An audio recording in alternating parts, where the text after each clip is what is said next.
자, 나머지는 그거에 대한 설명드리는데 굳이 보지 않으셔도 됩니다. 첫 번째, 원화 해칭은 대전제입니다. 미국 달러권에서 살지 않는 이상 모든 국가에서 멀티커런시는 필수입니다. 뭘 하든 원화 가치는 장기적으로 떨어질 수밖에 없습니다. 첫 번째, 한국의 위험은 세 가지예요. 3년물 국채 금리가 3.5%, 이게 1차 신호를 보거든요. 장기적으로 이게 4%가 되면은 2차 신호로 보고 지금 설정해 놓고 있습니다. 즉 요거 되기 전에 튈 거라는 거죠. 외국인은 채권 현물을 사고 지금 채권 선물을 팔았거든요. 유도된 차일 거래요, 이거는.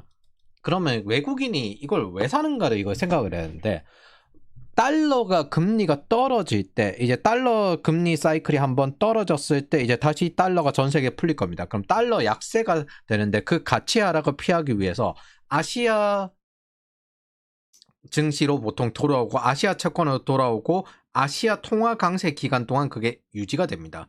즉 한국 채권의 이자율과 외화 차익을 같이 노리기 때문입니다. 우리는 금리가 올라갈 때 달러를 사가지고 달러 채권으로 이자를 받았어요. 똑같아요. 외국인 입장에서는 달러 가치가 떨어질 때 한국으로 들어와서 한국 채권으로 이자를 받고 외화 차익도 같이 챙기는 목적을 가지고 있습니다. 저도 한국 채권을 금리 인상되었을 때 멈췄을 때 샀다가 이제 이자를 한 2년 정도 받다가 ISA로 받다가 이제 금리가 떨어질 때 좀 일찍 팔았습니다. 왜냐하면 이제 주식이 먼저 올라가기 때문에. 그리고 그거 막바지에 끝까지 가지고 있으려고 하면 물릴 수도 있어요. 그래서 머리까지 올라갈 때 팔지 말고 어깨까지 올라갔을 때 파는 게 맞습니다. 어깨에서 허리 요 사이 정도. 그래서 아시아 통화 강세가 멈추면요, 주식 상승도 멈출 수 있습니다. 통화가 강세하는 기간 동안 이렇게 주식과 채권이 제법 팔리는 겁니다. 지금 보면은 이제 여기 국채 선물 의무 거래 개편 해가지고 지금 30년물, 10년물은 제법 잘 팔리는데 30년물이 잘 안 팔린다. 제가 이야기했듯이 채권이 길게 팔 수 있을 만큼 그 나라가 안정적이라고 생각하는 거거든요. 30물 시장 활성화가 필요하다. 선물 아직 거래가 저조하다. 이런 식으로 접근되어 있습니다. 즉 팔았던 게 대부분 10년물이고 산 현물은 단기 채권에 사요. 단기 채권.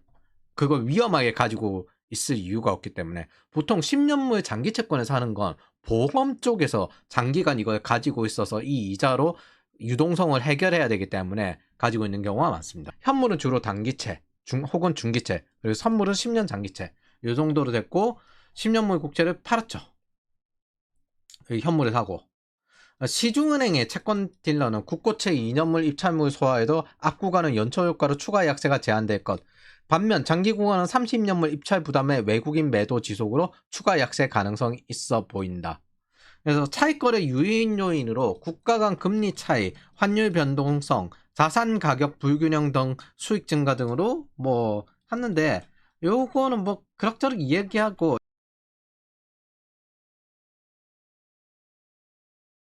그래서 자본 비용이 전체적으로 올라갔기 때문에 뭐 그게 나중에 이제 월세 상승 이렇게까지 될 수도 있습니다. 그럼 여기에 걸려 있는, 이 국채에 걸려 있는 리스크를 한번 하나하나 체크를 해봅시다. 관리 재정 수지 마이너스 100조 연간 나오는 거요. 근데 국채 발행 계획은 225조가 있어요.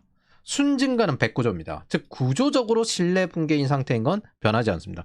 그리고 이걸 누구한테 물어봐도 유지가 되지 않을 거다. 장기적으로 되지 않을 거다. 단지 지금 무너지기 싫어서 뿌리는 것 뿐이다. 라는 것밖에 없습니다.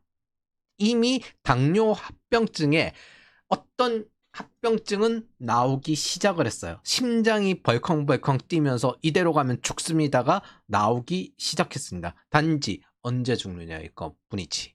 왜 옛날에 플러스 사이즈 모델 하면서 뚱뚱한 게 아름답다는데 그 사람들 대부분 30세 못 넘겼잖아요. 그거랑 똑같은 상태가 지금 나오고 있는 겁니다. 제가 이거 사항 보면요, 관리재정수지 마이너스 140조까지 올라갈 것 같거든요. 이거 지금 이제 뿌리는 거 보면 국고채 발행 계획 가져왔는데 2026년 국고채 순증금은 109.4조, 그리고 시장 조성용 바이백과 시장 조성용 국채 발행 규모는 116조. 이거 만기 상황 이거 또 한 번에 돌려줘야 되기 때문에 더 괴로울걸요. 리스크 1. 국고채 발행량 한국 정부의 재정 적자로 시장 금리가 상승할 때 국채 가격 손실이 일어납니다. 즉 장기부를 가진 외국인들은 손실이 일어나는데 그걸 보면은 30년물이면 더 위험하거든요. 10년물보다.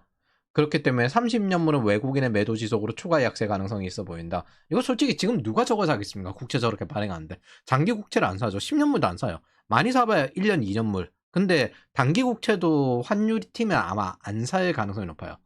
외국인은 외화 차익까지 같이 노리기 때문에 원화 가치 하락 시 국채 손실의 위험이 있습니다. 중앙정부에서 어떻게든 이걸 막고 있는 겁니다. 즉 바꿔 이야기하면 저게 깨지든 국채가 깨지든 이 유동성이 깨지는 순간 이 시장이 붕괴된다는 점입니다. 이건 국채매도 국채금리 상승으로 넘어가요.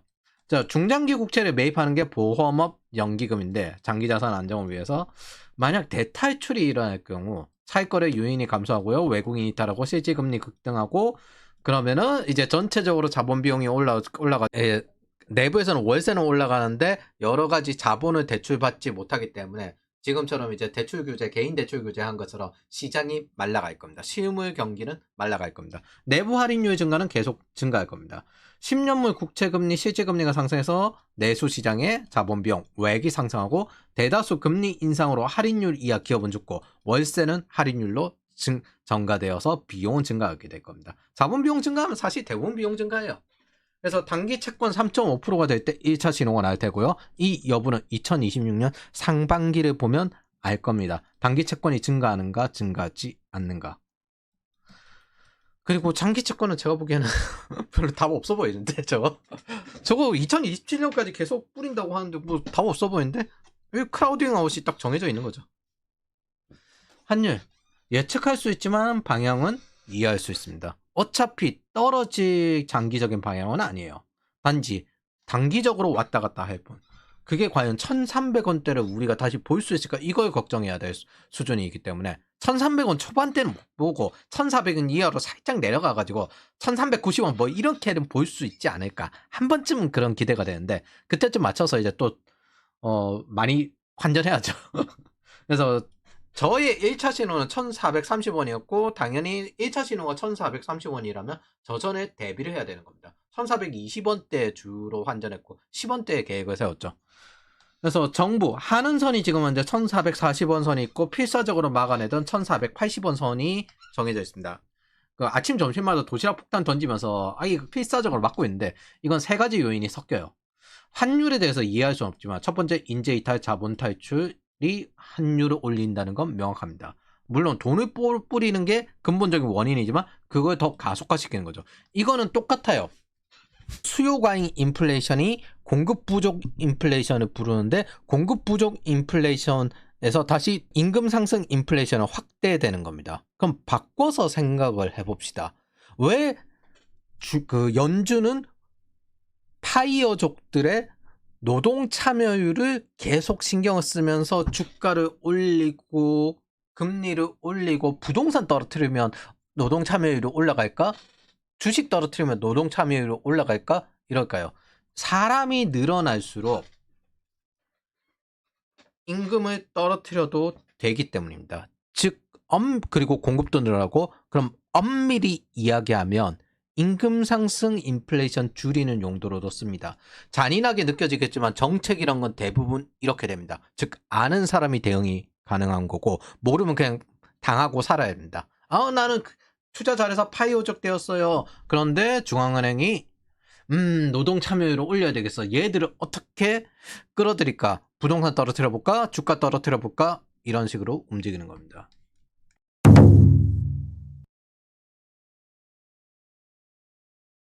자, 그러면 리스크 0 관세 협상으로 미국에 지속적으로 달러를 줘야 됩니다. 리스크 1 한국 기업들은 달러를 벌어서 달러로 투자를 해야 되죠. 그래서 달러를 벌어야 돼요. 한국에서 달러를 가져올 게 없어요. 리스크 2 한국은 자유진영의 최전방입니다. 리스크 3 한국은 AI를 따지기 전에 디지털화도 안 되었고요. 클라우드화도 안 되었습니다. 한국은 AI를 못합니다. 리스크 4 반도체 생산할 전력도 없습니다. 자, 장기적으로 환율이 떨어질 가능성이 있을까요? 제가 보기에는 신산업은 말아먹은 것 같은데요.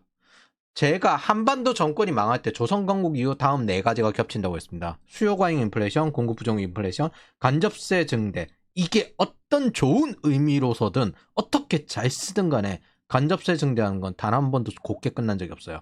고려시대의 조선, 일제, 이승만, 전두환, 대중세금 증대한 거 좋은 의도라도 절대 용납하지 않았습니다. 자, 그런데 지금 시대에 다른 게 있어요. 사회보험률이 증대했습니다. 대중세금이 증대했거든요. 과연 문재인과 이재명은 어떤 식으로 처참하게 죽을지 저는 기대를 하고 있습니다. 그리고 그 끝에 인재 탈출, 자본 이탈. 이게 마지막 결과로서 나오는 거고, 이게 나왔을 때는 끝장납니다. 근데 지금은 이제 나오고 있죠. 탈출 러시, 부자들 탈출 러시 이미 하고 있고요. 그 다음에 인재도 탈출 러시 하고 있고요. 문재인 때부터 아니라고 부정하지만 결국엔 진행되고 있습니다. 저성장 정치 위험, 부자들에 대한 적대감, 상속세, 복합입니다. 자, 그래서 21조가 유출되었다 뭐 이렇게 하는데 대다수 세금은 이들이 내는 거예요. 세금 85%는 상위 10%의 몫이니까. 이들은 한국가에 의존할 필요가 없고 이들은 투자자 기업가이기 때문에 일자리를 만드는 사람들이기도 합니다. 그러면 이제 인재도 나가겠죠. 중국과 미국이 인재 영입을 시도하고 있는데 마이크론이 한국에 공시해서 직접 쓰기도 하죠. 아마 위에 것들은 세무서들이 이미 알고 있던 내용일 겁니다. 근데 여기에 부동산이 걸려있어요. 저 사람들이 부동산 사는 게 상당히 한국 자금에서 자본 투자에 대한 비중을 차지하고 있기 때문에 여기서부터 이제 미시적인 리스크가 추가됩니다. 리스크 5, 인재 탈출을 더 가속화시키는 거. 민주노총, 민주당발 청년 일자리 줄기가 지속되고 있습니다. 플랫폼 국감으로 5년을 지속하면서 IT 노조를 민주노총에 가입을 시켰습니다. 이제 쿠팡을 노리고 있죠.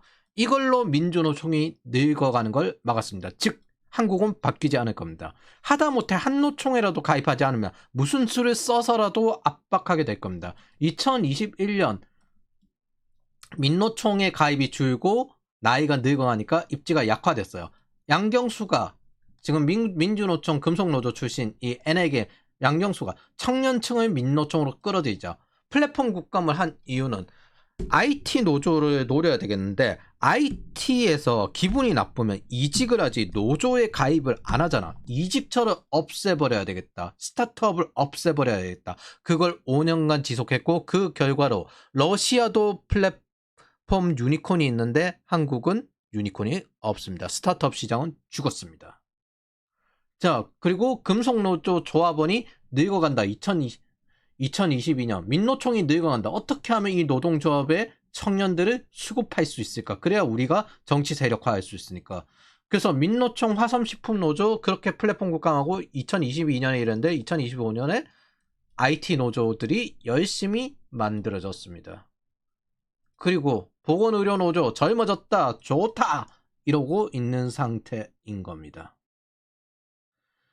이게 지금 현재 여러분들이 보는 거예요. 여러분들은 대다수 정부가 열심히 시장에 개입을 하면 정치적이지 않을 거라고 생각을 하는 경향이 있습니다.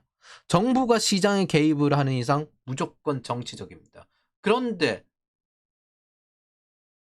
그런 케인즈를 추구하면서 나의 소유권은 보호를 받고 그 다음에 타인에게는 정치적이지 않길, 저 사람이 나를 채용할 때 정치적이지 않게, 저 사람이 나를 고용할 때 혹은 만날 때는 정치적이지 않길 바라는 굉장히 괴상한 논리가 있습니다. 여기서는 시카고고 여기서는 케인즈?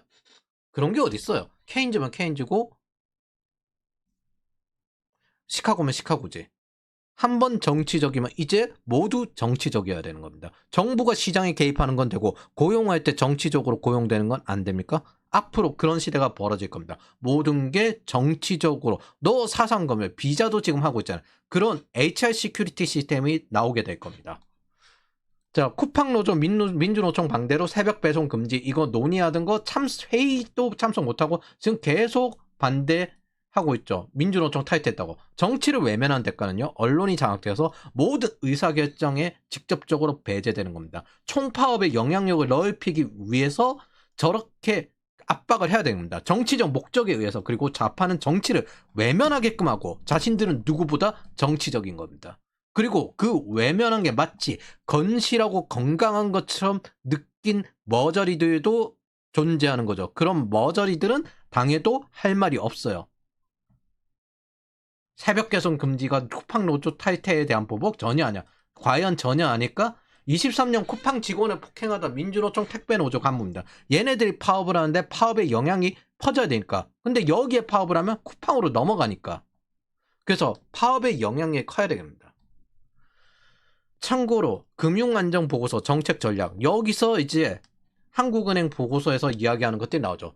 최근 논의가 진행중인 정년 연장, 고연령 임금 근로자의 자영업 전환을 이연시켜서 고연령 자영업자 차주와 대출의 증가를 일부 완화시키는 효과가 있으나 그만큼 청년층의 정규직 진입을 위축시키는 등 부작용을 가져올 수 있다. 따라서 정년 연장 추진 시 이러한 여건을 감안하여 청년층의 고용기회 확대, 자영업자 부채 관리 강화 등 고용 및 금융 안정 측면에서 보완 대책을 함께 마련할 필요가 있다고 판단된다. 즉 민노총이 열심히 수호하는 호봉제와 정년 연장은 진행될 거고 청년 일자리는 날이 갈수록 줄게 될 것이고 여기서 다시 민주노총이라도 가입하지 않으면 너네들은 뒤질 것이란 걸 이야기할 겁니다. 리스크 6. 시장이 작아도 한국에 있었던 이유는 잉여 현금 흐름이 더 높기 때문입니다. 생활 물가가 상대적으로 한국이 낮았어요. 전기세 싼 것도 한몫했어요. 그리고 거기에 부동산과 가족이 있는 한국, 그리고 내 조국이니까 여기에 대한 프리미엄이 있었던 거죠. 제가 본 IT 기준은 이렇습니다. 월세와 생활비 제외하면 남는 현금 흐름이 한국이 더 많이 남았어요. 투자 자산이 강남 부동산이 있고요. 그럼 장기 투자 자산이 S&P 500 대신에 이거 있고 어차피 대출 갚아야 하고 자국민 프리미엄 있고 함께 사는 반려자가 한국에서 익숙하고 해외 생활에 맞지 않는데 여기 살게 되죠. 그럼 자식은 유학 보내면 되니까 자국 내 내수산업 기준으로 정부 눈먼 돈도 먹을 게 많고 1억 2억 벌 거 많거든요. 그래서 심사 국비 지원도 전부 그런 용도고 자식은 유학 보내버리면 되고 이런 것들이 있었는데 이제 이거 있을 이유가 점점 없어지는 거죠.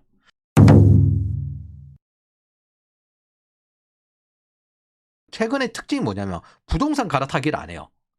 부동산 갈아타기를 하는 대신에 뭐하냐, 부동산 팔고 경력 엔지니어들이 외국으로 이주해버립니다. 그 경력 가지고 25년부터 느낌이 해외 진출이 하겠다 이런 느낌이 아니라 지금 안 가면 늦는다라는 느낌이 자주 느껴집니다. 그래서 세금 증가, 저성장, 생산성 감소로 이어져서 다시 이 경제 인슐린 쇼크, 크라우딩 아웃을 더욱 가속화시키는 거죠. 미시적이지만 구조적 세태이기도 합니다. 인재는 점점 탈출할 겁니다. 경제 위기가 지속되면 더더욱더 인재 이탈과 자본 이탈이 지속되고 환율이 상승하겠죠.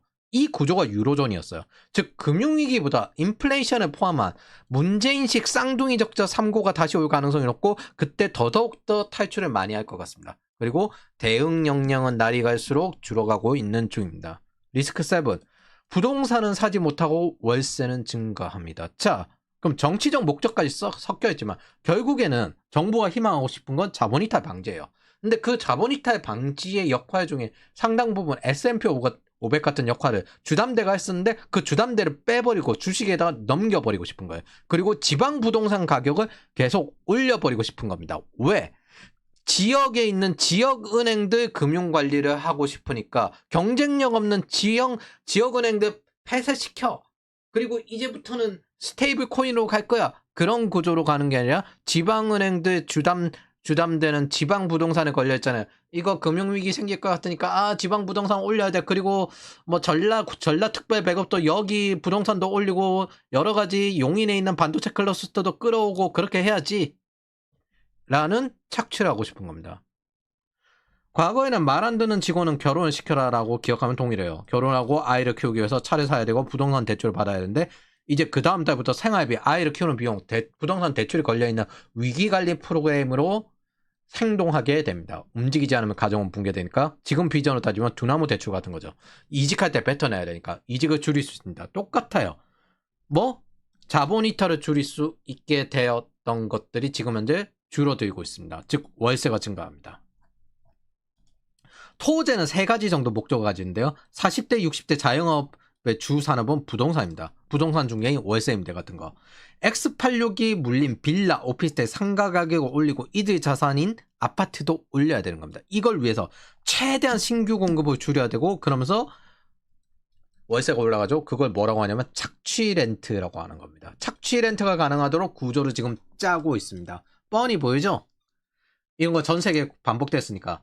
아마 GDP 대비 가계부채를 발표하는 드문 국가가 대한민국일 건데 정부 부채도 관리 못하는 족속들이 마이너스 100조씩 만드는 족속들이 가계부채를 강제로 딜레버리징합니다. 그러나 집은 원래 대출받아서 사는 거였습니다. 주담대 연체율이 얼마일까요? 0.3%입니다. 은행 계정 원화대출금 보면요. 총대출 1659조에 기업대출 839조, 이 중 대기업이 162조, 중소기업이 677조, 가계대출 795조, 주담대 295조입니다. 그리고 주택자금 대출이 250조고, 즉 기업 대출이 더 많아요.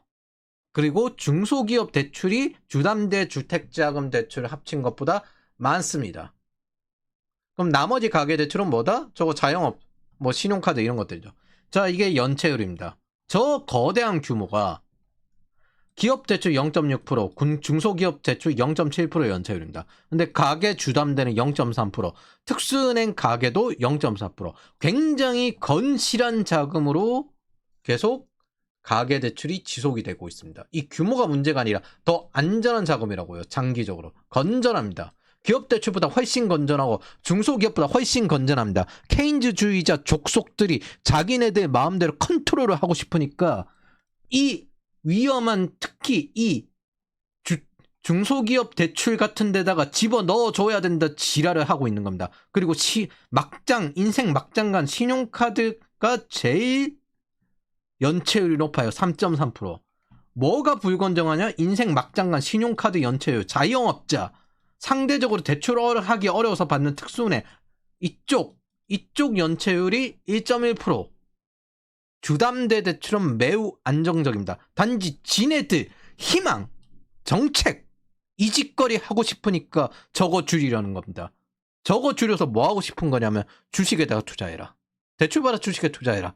그거 하고 싶은 겁니다. 쓰레기 같은 짓거리입니다.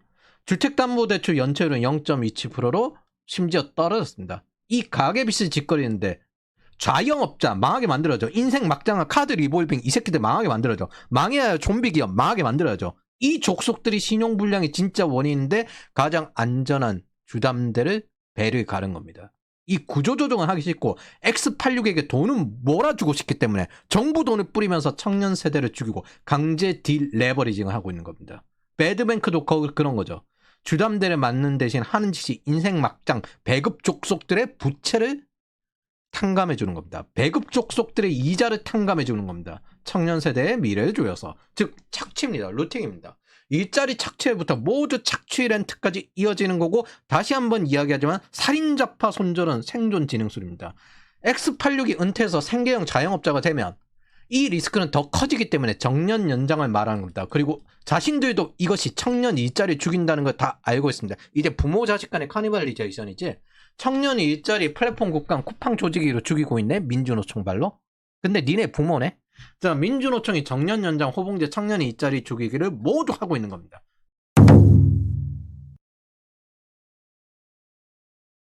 그리고 금융당국이 명운을 걸었다. 조직도 대변하. 막 이러면서 국민성장펀드 지원당. 이건 뭐야? 대출 받아가지고 주식 투자해라. 생산적 금융 아니죠. 플랫폼 국감으로 스타트업 죽이고 X86을 운영하는 좀비 기업 살려주기입니다. 역겨운 착취 그 짓거리죠. 저는 이 유튜브 댓글이 제일 와닿았습니다. 집 없는 애들 뽑았다는 게 존나 웃기다. 강남이랑 집 있는 사람들은 쟤네 안 뽑아고 지들 발등은 지들 도끼로 찍은 거지. 너네들 구해줄 인간은 없을 거다. X86은 MB가 구해줬는데 그때 실수였다는 게 밝혀졌으니까 이제 죽어봐라. 자, 월세 각오하십시오. 전세 제도가 갭 투자 등 통해 주택 시장의 변동성을 확대시키는 요인으로 작동하고 있는 점을 감안할 때 월세 비중 확대는 중장기적으로 가계부채 축소와 주택 시장 변동성을 낮추면서 금융 안정을 제고하는 데 도움이 되는 측면이 있다. 다만 이러한 변화는 급격하게 뭐 어쩌고 저쩌고 하든 어쨌든 죽이겠다는 거죠. 이게 정책 목적이니까. 그렇다면 당신은 이런 대우를 받는 한국에서 자산을 남겨둘 이유가 있습니까? 장기적으로 여기서 일자리를 노리고 위를 볼 수 있습니까? 프랑스 파리가 이런 구조죠. 거기서 일하지 않으면 고연봉이 안 돼. 근데 일을 하면 남는 잉여현금 흐름이 없어. 이 구조를 만들고 세팅하고 있는 겁니다. 하방은 열려있고 상방은 지금이 고점입니다. 원화 가치는 지금이 고점일 수 있고 달러 가치는 지금이 저점일 수 있습니다. 적어도 지금 상황에서 한국의 경제 성장률은 계속 떨어질 것이며 월세는 올라가고 일자리는 줄어들 것입니다. 여기에 있는 청년의 자산을 최대한 한국에 끌어들이고 싶은 거예요. 그나마 있는 자산을. 그게 한국 증시를 부양시키려고 발버둥 치는 배경입니다. 어차피 한국은행에서 청년의 일자리 부동산 공급을 늘려야 된다. 한국은행이 이거 할 수 있습니까? 실무적 분석을 해봐야 중앙정부에서 정치적 결정을 내리지 않을 겁니다. 자기네들 정치적으로 불리하니까. 청년 착취 정부는 청년을 착취해야 되니까. 살인자파 손절은 생존 지능성이고 그건 부모라도 손절을 해야죠. 이제 독립해 나가십시오. 성인이잖아. 싸워서 자기가 권리를 쟁취하지 못하면 아무것도 쟁취하지 못합니다. 이제 쟁취를 해야죠. 아니면 죽거나. 적어도 어쨌든 정부는 알고 있어서 각종 제약을 가하는 겁니다. 정부 국채 바이백과 같은 조치죠. 원인을 해결하지 않고 결과를 해결하는 거. 운동하고 식사를 통제하지 않고 약을 주사하는 거. 그러나 당뇨 합병증으로 늦게 죽게 만드는 것뿐이지 어차피 빨리 죽을 겁니다. 착취 세금이 죽었잖아. 이민 가면 세금 내라. 그래서 세금 내고 이민 가라. 세금 깎아 줄 테니까 한국 증시에 투자해라. 이게 양도세 면제해 준다는 거죠. 지금 원화가 제일 비싸고 달러가 제일 쌀 수 있습니다. 도대체 이런 대우를 받는 나라에 장기적으로 투자를 할 가치가 있습니까? 아니 그 전에 당신은 마이너스 100조 관리 재정 수지가 유지가 될 거라고 봅니까? 인재 유출, 자본 유출은 막을 수 없을 거고 여러분들의 장기적인 목표는 해외 진출이 될 겁니다. 배급 족속들은 모든 걸 부정하면서 자기네들이 만든 함정에서 죽게 될 겁니다. 할인율이 상승되면서 아주 좋은 현상이죠.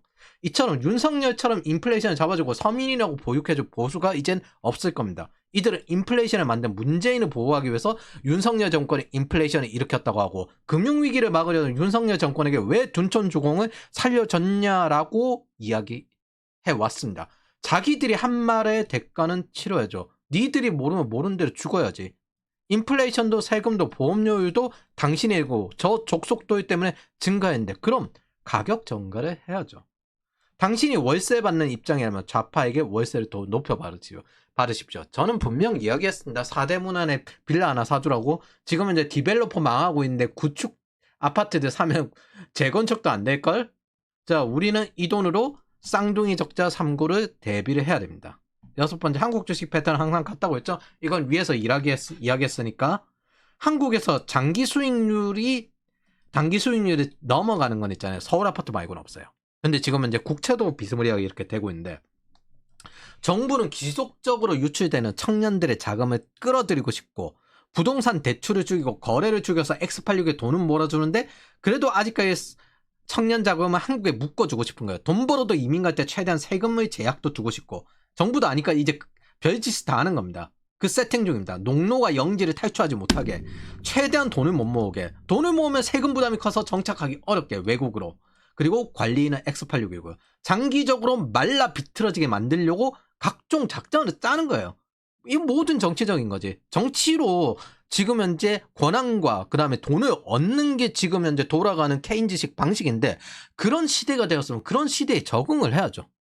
한국 주식은 이제 해지 자산에서 투자 자산 단계에서 폰지 자산 단계로 넘어가고 있다고 봅니다. 보통 코스닥이 뜰 때 그렇습니다. 유동성은 이미 넘치고 있는데 코스피 사기에는 이제 좀 한계가 좀 있는 건데 코스닥이라도 돌려볼까? 이때쯤에 이제 폰지 자산 단계죠. 여러분들은 이게 정상이라고 봅니까? 8만 전자에 물렸다. 자사주 산 3전 인원도 58% 손실. 이게 2021년이었고요. 2023년 삼성전자 산 개미 70%가 물렸다. 그리고 2025년 11월 불장이라는데 개인은 54% 평균 손실 중이었다. 2025년 12월 삼성전자 이제 물린 사람이 아무도 없다. 한 달 사이. 이게 정상이라고 봅니까?